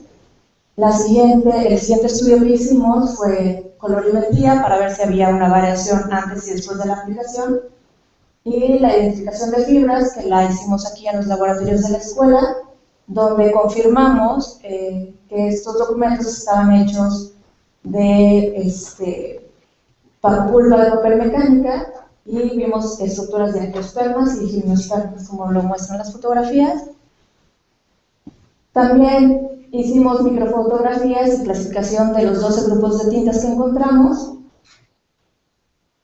La que sigue. Y gracias a estas microfotografías pudimos caracterizar 12 grupos de tintas. Hicimos la identificación con José Luis Rubalcaba de las tintas ferrogálicas. Tenemos en los 2 documentos del archivo histórico teníamos 4 firmas y todas, ninguna tuvo una misma composición química. También identificamos una tinta de seguridad verde en un documento de 1980. Y bueno, también corrimos pruebas con el Raman, pero no nos dio ninguna identificación ante ninguna de las otras tintas, que eran sellos azules, que eran muy solubles en agua. Y también hicimos ese Raman en todas las pruebas, pero no obtuvimos ningún resultado. Y las pruebas de solubilidad, que fueron cerca de 1500 pruebas, hicimos pruebas de todas las tintas con 12 disolventes. Los últimos 3 que están en la lista son los que nos sugirieron los especialistas italianos, el ciclohexano y los Galden, debido a que tienen una rápida evaporación y evitan la solubilización de las tintas. Y bueno, después de analizar todas estas muestras de solubilidad, descubrimos que efectivamente los Galden son los que menos solubilizan a las tintas. No quiere decir que son un solvente ideal, simplemente son los que menos la solubilizan. Después del ciclohexano y hasta el 6º lugar encontramos al 2-propanol, que es el disolvente en el que están dispersas las nanopartículas. Y este resultado fue muy interesante porque de ahí decidimos que nosotros no podíamos aplicar el 2-propanol a través de brocha, como se hace en Italia, para nuestros documentos. Y bueno, analizamos las características, las propiedades de los solventes y descubrimos que los no polares son los que menos afectan a las tintas, como se puede ver en la esquina inferior derecha del triángulo. Y con estos resultados, los especialistas italianos empezaron a hacer pruebas para ver si podían dispersar en los 2 Galden y en el ciclohexano las nanopartículas, y hasta el momento solo se ha podido hacerlo en el ciclohexano, porque en los Galden necesitan una gran cantidad de estabilizantes para que puedan estar suspendidas, y eso no es favorable al momento que se aplica sobre los documentos. Y bueno, con estos resultados nosotros decidimos que si no se podía aplicar con brocha el 2-propanol y que si podíamos minimizar como la fricción, el tamaño de la partícula del disolvente, podríamos obtener como que las tintas no se corrieran dentro del papel. Y evaluamos estos 5 tipos de aplicación que utilizamos casi todos en la restauración de documentos, y lo que vimos es que, ¿regresas la otra, por favor? Sí. En la foto número 1 vemos un nebulizador, que es un nebulizador de uso médico. Pusimos el 2-propanol, aplicamos a una distancia de 5 centímetros. En la foto 2 estamos en una vitrina, y en la 3 es la mesa de succión. Y los mejores resultados fue con la nebulización con ambiente saturado. Bueno, esos son los resultados de las otras técnicas de aplicación. Y también vimos que hay como una gran aplicación del método de nebulización por aplicación directa. La aplicamos a 5 centímetros de distancia. Sí se corren algunas de las tintas, pero en un grado mucho menor que si lo aplicáramos con brocha.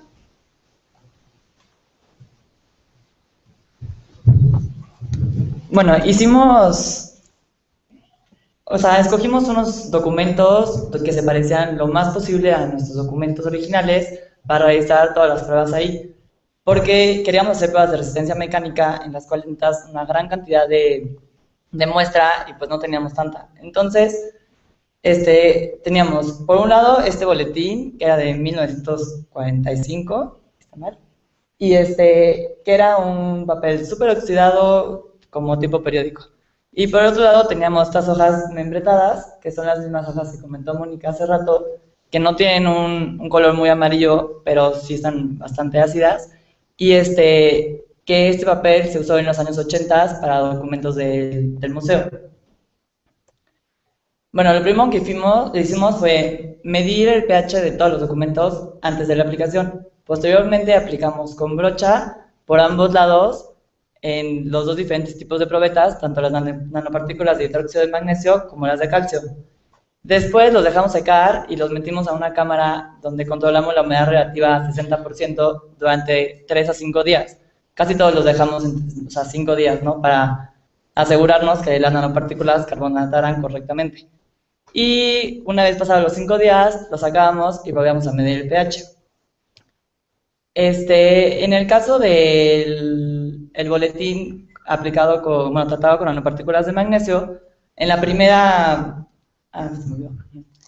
Ok, va. Es que se me olvidó decirles. Primero, la primera vez aplicamos a todos los documentos una concentración de 3.5 gramos sobre litro mediante brocha. Y en el caso del boletín tratado con nanopartículas de magnesio, los resultados que obtuvimos no fueron los óptimos. Entonces tuvimos que volver a aplicar una a 1.5. Y bueno, los resultados que obtuvimos fueron estos. En el caso de las nanopartículas de magnesio, vimos que dejaban un velo blanquecino en la superficie, sobre todo se notaba en los colores oscuros, mediante que las de calcio no dejaban este velo en superficie. Bueno, hicimos las pruebas de resistencia mecánica en la Universidad de Guadalajara, hicimos pruebas de explosión, de doblez, de rasgado de tensión, y encontramos que realmente, bueno, hasta donde hemos analizado los resultados, no hay una diferencia, ni aumenta ni disminuyen en ningún caso la resistencia en los papeles tratados. Todos hicimos pruebas a papeles sin tratar y a los 2 papeles tratados para ver si había una diferencia, y realmente no hay una diferencia muy notoria que valga la pena mencionar. Durante toda la investigación nos hemos encontrado con diferentes preguntas y sobre todo tenemos unas consideraciones en torno a la medición de pH que nos gustaría compartir con ustedes.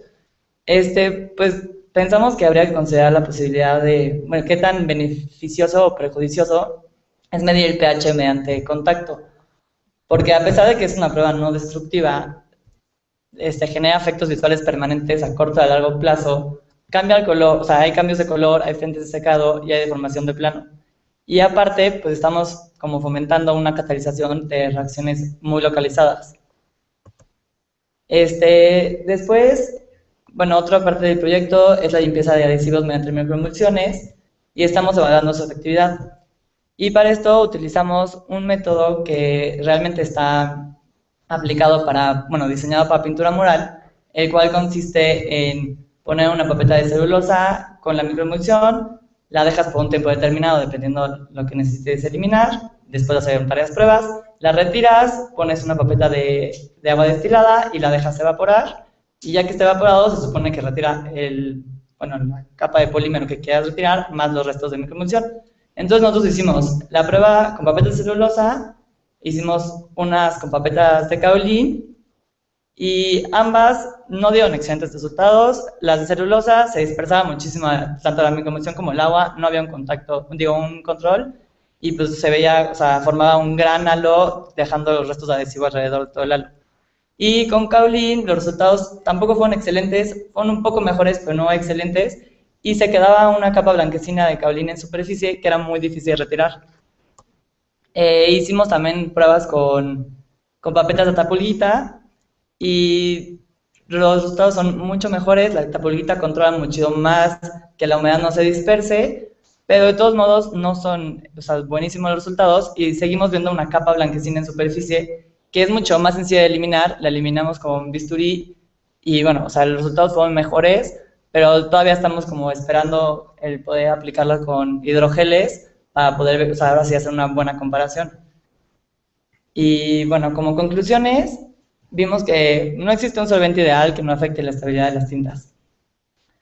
Que los resultados inmediatos de la investigación demuestran que sí hay un ajuste de pH, o sea, que sí funciona para eso. Sin embargo, tenemos que evaluar los efectos secundarios que pueda haber a largo plazo. Y el grado de acidez presente en los documentos determina la concentración a la cual se debe utilizar las nanopartículas. Porque como vieron en las tablas que mostramos, realmente no hay no hay como una correlación que digas, con tanto logro tal pH. O sea, tienes que estar jugando y aplicando varias capas. O sea, aplicas una, mides el pH, si no lograste, vuelves a aplicar otra, y pues igual, y no le calculaste bien, te subes mucho. Entonces, o sea, no está tan fácil como encontrar un medio. Las variantes que determinan el grado de pH que se ajusta son la oxidación, la acidez, el tipo de papel, el gramaje, el tipo de nanopartícula a utilizar y la concentración de las nanopartículas.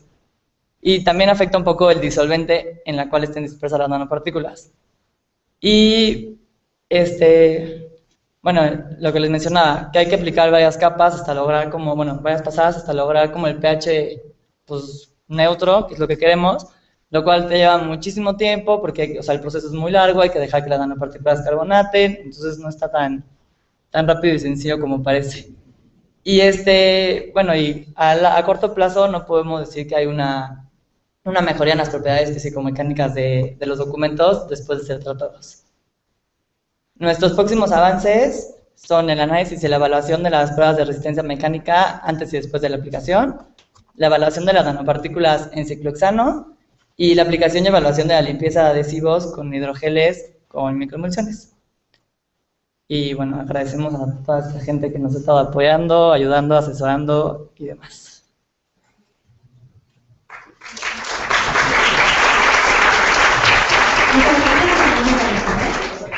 Estamos un poquito ya subidos del tiempo, esta mesa tenía que terminar a la 1 y ya son de las 2. Entonces vamos a abrir solo para una pregunta.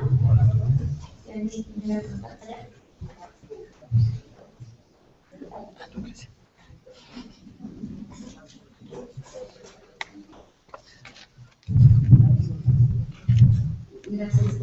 Igual son dos en una.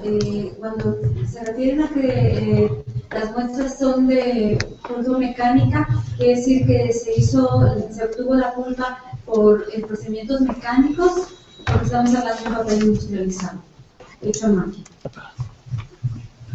Eso sería una pregunta. Más bien que obtuvimos, o sea, la pulpa, bueno, estuvo hecha con medios mecánicos, pero también que es una pulpa de madera.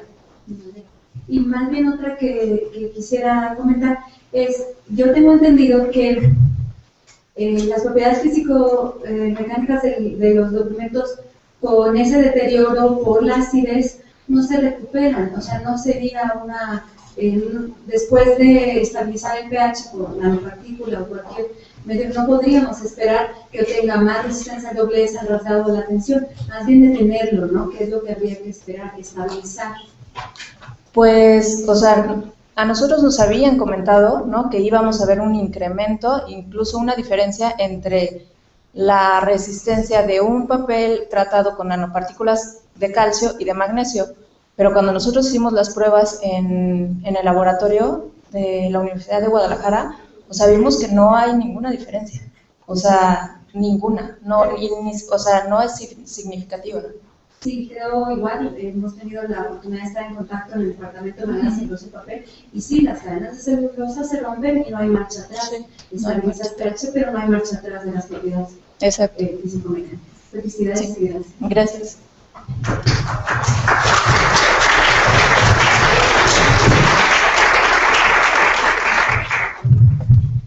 Invitamos a Maribel absolutamente. Vamos a cerrar esta mesa.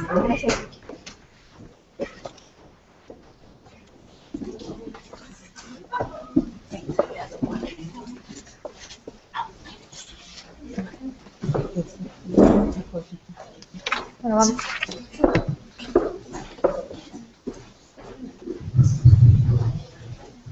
Bueno, pues vamos a dar la conclusión a esta mesa, que fue dividida en dos partes. Entonces yo voy a iniciar con la parte que fue antes del descanso y Vicky dará la segunda parte. Pues después de escuchar las ponencias del día de hoy, pues nos es claro que los métodos y materiales utilizados en conservación y restauración de soportes elaborados, de los diferentes soportes con los cuales están elaborados el patrimonio documental, es imprescindible la aproximación a la materialidad que justamente ayer en los días anteriores se estaba discutiendo. Mediante diversos tipos de análisis que pueden ser desde las más sencillas hasta las más sofisticadas. Vimos que los papeles transparentes presentan un reto en materia de conservación y es todavía poco conocido en México. Afortunadamente ha llamado la atención a Jennifer y a Magdalena y lo que ha desembocado en una investigación de tesis de licenciatura planteando la problemática y proponiendo algunas soluciones. Este reto se presenta también puntualmente cuando él o la restaurador tiene que dar soluciones en su ámbito laboral, como lo vimos en la presentación de Alejandra. Otro reto también es la transmisión y adquisición de conocimiento en un ambiente escolar, tanto entre el alumno y el maestro, que nos presentó Lucrecia. Y por último, el tratamiento de material sustentado también es una problemática que tenemos en general. Pues los que nos dedicamos a la conservación y restauración de sus materiales, sobre todo cuando son muy sensibles a medios acuosos, y la alternativa de poder fijar esos materiales con un producto que se sublima parece ser como una alternativa viable en muchos casos, prometedora y yo creo que efectiva, y que bueno, pues quizás también necesita un poquito más de investigación, sobre todo en América Latina, que hemos visto que bueno, pues la inquietud también está en la parte del cono sur, igual como aquí. Entonces creo que estas ponencias han aportado mucha información. Paso la palabra a Vicky. Muchas gracias. Bueno, voy a dar unos comentarios muy veloces porque ya están por un poco tiempo. Digamos que en esta mesa fue muy interesante cómo, digamos que la colaboración multidisciplinaria que está entre los restauradores y los especialistas de distintas áreas, sobre todo en las áreas científicas, es, digamos que muy enriquecedor esa colaboración, porque, sobre todo por lo rápido que avanzan las nuevas tecnologías y los desarrollos de los nuevos materiales, digamos que uno como restaurador no puede estar como tanto al par de todas estas nuevas tecnologías que se van desarrollando, y digamos que los especialistas en estas áreas científicas nos podrían dar mucha ayuda en todas estas cuestiones de nuevos materiales y nuevas técnicas que se pueden utilizar, y en el desarrollo incluso ir adaptando estos nuevos métodos para el uso en diferentes áreas de la restauración y en diferentes problemáticas que tenemos todos.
último día. Mañana viernes, entonces tenemos como ponencia magistral la titulada Estrategias de Formación en Conservación de Patrimonio Documental, y la va a impartir la doctora Anne Cartier-Bresson. Es a las 9 de la mañana, y posteriormente será la presentación de la maestría en Conservación de Acervos Documentales, que se va a impartir en esta escuela a partir de ya. Y bueno, terminaremos con nuestra última mesa temática, que es sobre estrategias de la formación, para finalmente dar paso a la clausura de este evento. Entonces, los esperamos mañana. Muchísimas gracias. Hasta mañana.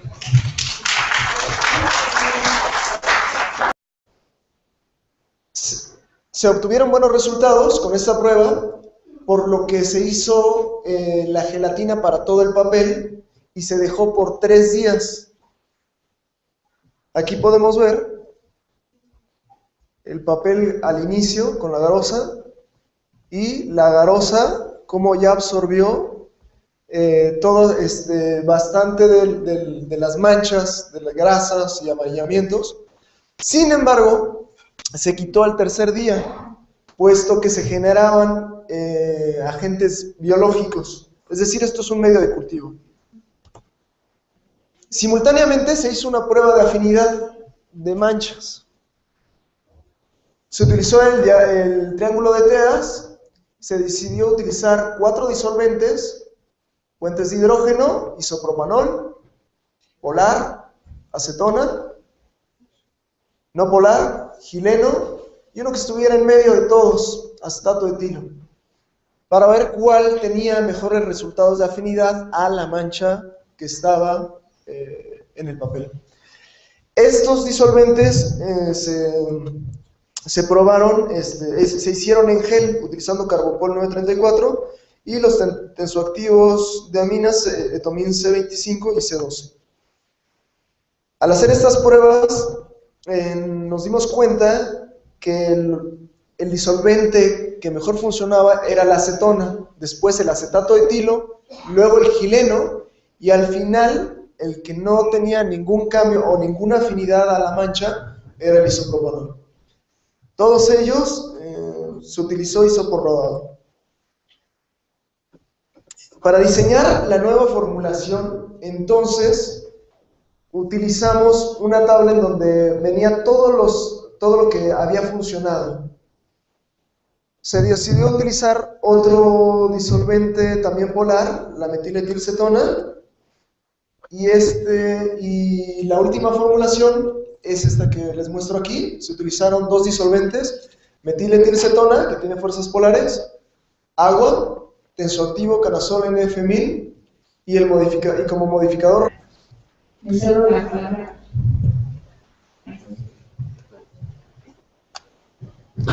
Hola a todos, muy buenas tardes.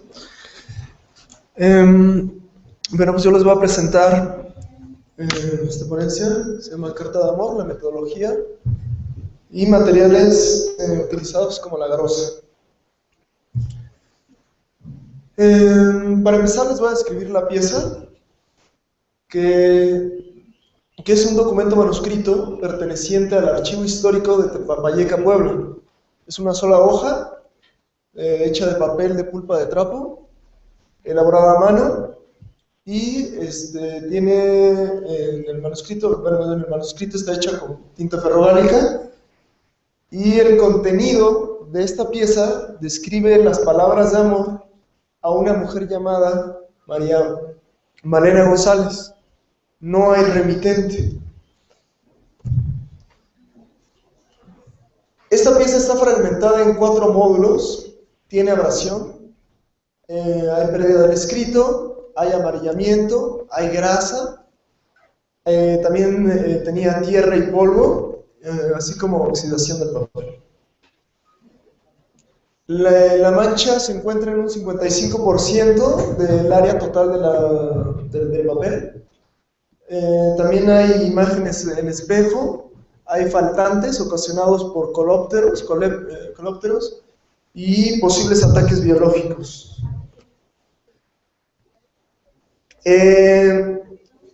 Tomando en cuenta cómo estaba esta carta, necesitábamos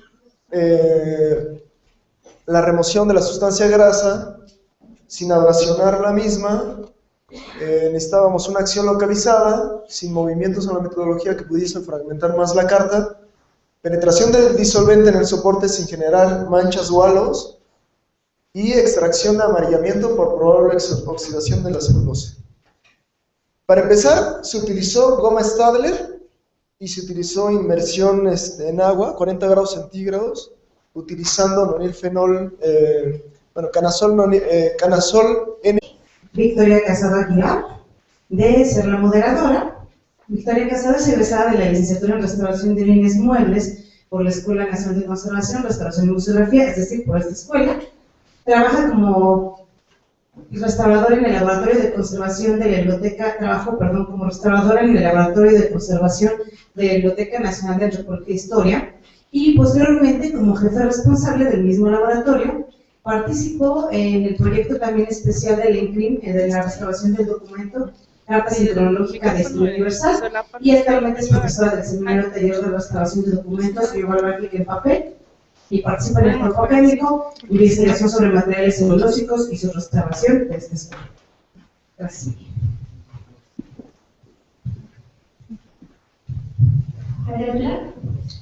Bueno, vamos a comenzar con esta segunda parte de la mesa de métodos y materiales. La primera ponencia de esta segunda parte se titula Carta de Amor, metodología de limpieza con gel de agarrosa, por la restauradora Beatriz Aguilar Sánchez y el maestro César Rodrigo Montero Martínez. La restauradora Beatriz Aguilar Sánchez es estudiante que cursa actualmente el sexto semestre de la carrera de Conservación y Restauración de Bienes Culturales de esta escuela, y fue la responsable de la restauración de la pieza Carta de Amor proveniente de Tecomarica, Puebla. Durante el quinto semestre en el Seminario Taller de Restauración de Documentos Bibliográficos en papel. En este momento, Beatriz Aguilar no pudo estar con nosotros porque se encuentra ahorita en práctica del campo del semestre regular, y la ponencia la dará el maestro César Rodrigo Montero Martínez, que es maestro en Ciencias Químicas de Materiales Polímeros por la Universidad Nacional Autónoma de México, ingeniero químico por la UNAM, maestro titular de las materias de Ciencia Aplicada de Disolventes y Limpieza y Ciencia Aplicada a los Polímeros y Adhesividad de la licenciatura de Restauración en el CRIM. Y ha ganado premios de divulgación de ciencias por el Instituto de Ciencia y Tecnología del Distrito Federal y publicado en la revista Spring Science sobre pigmentos cerámicos. F1000, con las desventajas de que la goma Stadler generaba abrasión y pérdida del material de papel. Con la inmersión, también la desventaja es que por los movimientos se generaron ahí dos pequeños fragmentos adicionales a los que ya estaban. Entonces se diseñó la metodología de la limpieza, que es el menester de esta ponencia. Entonces, lo primero que se hizo fue una selección de la metodología. Se hicieron pruebas de afinidad de materiales de limpieza, la mancha desconocida. Se hicieron pruebas de limpieza y luego se hizo una formulación. Como selección de metodología, se seleccionó la agarosa en gel, ya que tiene una acción localizada, una humectación controlada, no desprende, no afecta la estabilidad estructural, se desprende del papel fácilmente y tiene una fácil manipulación a concentraciones altas. Nos preguntamos qué concentración sería la ideal de agarosa. Para ello utilizamos un papel Whatman número 4. Estos que se ven como cilindros son la representación gráfica de agarosa a diferentes concentraciones. Entonces, se trabajaron con 4 concentraciones. Al 0.6% de agarosa en agua, al 1%, al 2.1% y al 4%. Se vio que al 0.6% en masa de agarosa en agua, las características de este gel eran de difícil manejo. Al 1%, 2.1 y 4% se reflejaron estas absorciones. Se puede ver que al 4% ya el área de absorción es mínima, es decir, ponemos el gel de agarosa en nuestro papel Whatman y el agua que absorbe el papel Whatman es muy controlado, es decir, tenemos una acción muy localizada. Se decidió hacer una mezcla de agarosa al 4.4%, o sea, todavía sobrada, con nonilfenol, y se realizó una prueba con un área menor al 5% del total de la pieza. Lógico, la agarosa.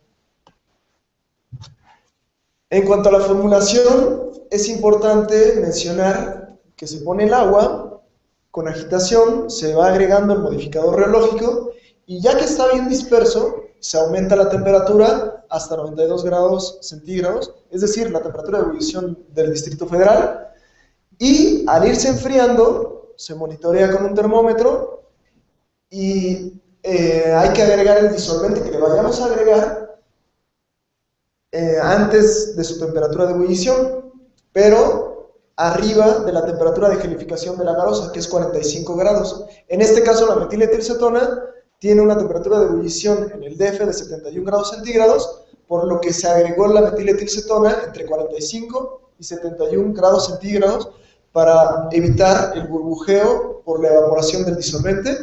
Igualmente, el tensoactivo se agrega poco antes de que llegue a la temperatura gel, en este caso a los 50 grados centígrados, para evitar la espuma de un tensoactivo. Aquí tengo una representación de la garosa, cómo se desnaturaliza y cómo al regresar a la temperatura se trata de rearreglar y genera entrecruzamientos generando este gel. El mecanismo de acción hipotética de esta última formulación es que el disolvente y el tensoactivo solubilizan y encapsulan en forma micelar la mancha. Y por último, el gel extrae todo esto por capilaridad. Este último gel se probó también en un área pequeña, obteniendo también muy buenos resultados, muy parecidos a los del agua Canazol. Se hizo una cuantificación de limpieza con el programa software, con el software Illustrator, en donde se tomaron 4 áreas. Estos círculos rojo, amarillo, blanco, negro y verde. Y con ellos en el sistema LAB, aunque no fue con una luz estandarizada, nada más era para ver más o menos cuál era la diferencia